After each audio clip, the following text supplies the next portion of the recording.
স্বাগতম তোমাদেরকে আজকের ক্লাসে। আজকে আমরা আমাদের সাজেশনে যে প্রশ্নগুলো দিয়েছিলাম সেখান থেকে 3.2 এর 7 নম্বর একটি প্রশ্ন আমরা সমাধান করব। খুবই গুরুত্বপূর্ণ একটি সমাধান। তো চলো কিভাবে করতে হয় একটু দেখি। এখানে আমার এই তথ্যগুলো দেওয়া আছে আর আমাকে প্রমাণ করতে বলেছে এই m³ + 2p³ = 3mn। এটা আমাকে প্রমাণ করতে বলেছে। তো এটা বামপক্ষ দিয়ে শুরু করলে আমি 3mn পেয়ে যাব। তো এখানে আমি বামপক্ষ লিখছি, বামপক্ষ ইকুয়াল m³ + 2p³ তুললাম। হ্যাঁ, ওইটা তো আমি প্রমাণই করব। এখন এই m মানে কি দেখো তো, উপরে m আছে কিনা? হ্যাঁ, এই যে m আছে।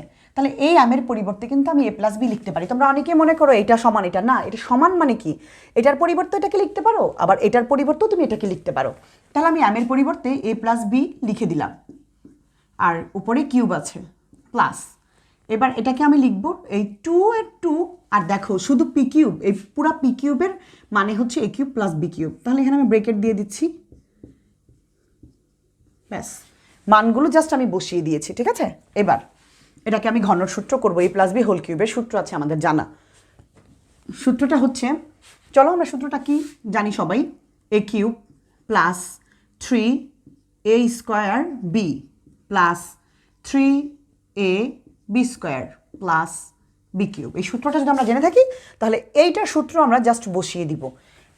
তাহলে ব্রেকেটটা উঠে গেল সূত্র করার কারণে। এবার প্লাস, এবার এই ব্রেকেটটা তোলা যদি আমি তুলতে চাই তাহলে এটার সঙ্গে এটাকে গুণ করবো, এটার সঙ্গে এটাকে গুণ করবো। তাহলে এটার সঙ্গে এটাকে গুণ করলে পাই 2a³ + 2b³। ঠিক আছে, এখন আমি কি করব? এখন আমি দেখব একই রকম দেখতে কারা আছে তাদেরকে আমি একসাথে করে যোগ করে ফেলবো। তো চলো, এখানে দেখতে পাচ্ছি a³। আর কি কোথাও a³ আছে? হ্যাঁ আছে, কিন্তু তোমরা অনেকেই এই জায়গাটা বুঝো না যে এখানে তো a³, এখানে তো 2a³। হ্যাঁ, সংখ্যা দিয়ে তুমি কিছু বিচার বিবেচনা করবে না। এই 2 মানেই হচ্ছে এখানে a³কে তুমি a³ না ধরে তো মনে করো এটা একটা চকলেট। তাহলে এখানে কয়টি চকলেট আছে তোমার কাছে? 2টি। আর এটাও এখানে চকলেট, কয়টি চকলেট আছে? 1টি। তাহলে এইভাবে তুমি চিন্তা করবে, সংখ্যা দিলে কিন্তু কোনোদিনই মিলাইতে পারবে না। তুমি যদি মনে করো এখানে একটা a³, এখানে কেন শুধু a³ নাই, না, এটা কিন্তু হবে না। ঠিক আছে, এইটা মানে সংখ্যার পরেরটা দিয়ে বিবেচনা করবে। আর সংখ্যা মানে হচ্ছে সহগ, কতটা সহগ? 2টা থাকলে 2টা, 3টা। এখানে 2টি a³ আছে, এখানে 1টি a³ আছে, তার মানে 3টি a³ আছে আমার কাছে।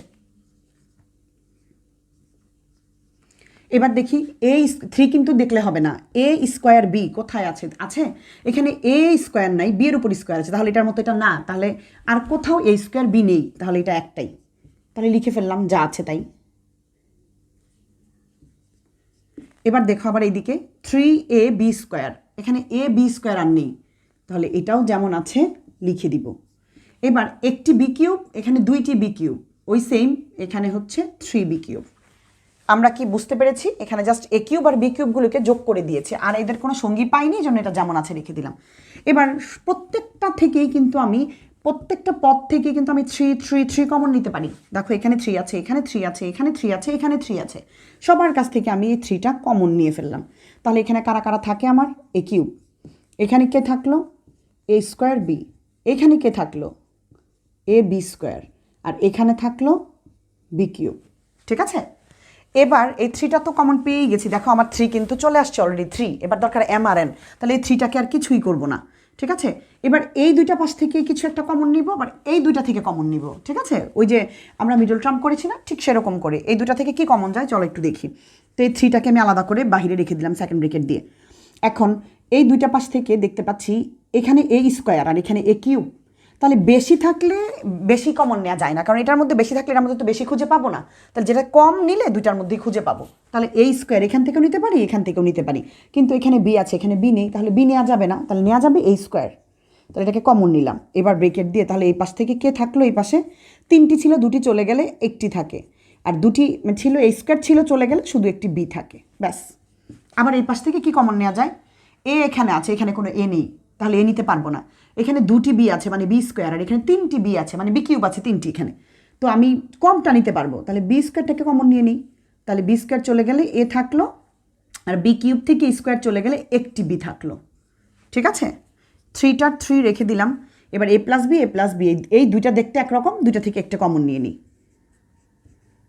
এবার a² + b² 2টাকে একটা ব্রেকেটের মধ্যে ঢুকিয়ে ফেলি। এবার দেখো কি হয়, 3 a + b = m, তাহলে এটার পরিবর্তে কিন্তু আমি m লিখতে পারি।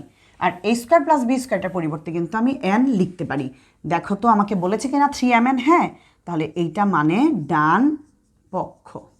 আমাকে প্রমাণ করতে বলেছে, তাহলে আমি কি লিখতে পারি? অতএব m cube plus 2p cube equal 3mn প্রমাণিত।